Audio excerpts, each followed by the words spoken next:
शिवसेनेत सर्वात मोठे संघटनात्मक फेरबदल, शिवसेनेतील सर्व कार्यकारिणी बरखास्त, 24 जानेवारीला नव्या पदाधिकाऱ्यांची घोषणा. बाळासाहेब ठाकरे राष्ट्रीय स्मारक समितीच्या अध्यक्षपदावरून उद्धव ठाकरेंना हटवा, मुंबईमध्ये आयोजित शिवसेनेच्या बैठकीत ठराव.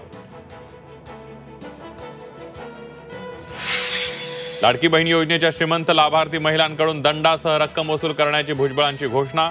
सरकारच्या नव्या घोषणेमुळे लाभार्थी महिलांमध्ये भीतीचं वातावरण. बीड हत्या प्रकरणात नेमलेल्या एसआयटीतील 8 सदस्यांची उचलबांगडी, मुख्यमंत्री देवेंद्र फडणवीसांच्या आदेशानं फेरबदल, तपासासाठी नव्याने 7 जणांची एसआयटी स्थापन.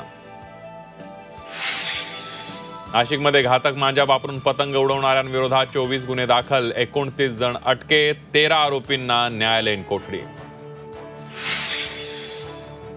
बेस्ट बसच्या अपघातात 5 वर्षात 834 नागरिकांचा मृत्यू, बेस्टकडून 42 कोटी 40 लाख रुपयांची आर्थिक नुकसान भरपाई. आरटीआय कार्यकर्ते अनिल गलगली यांची माहिती.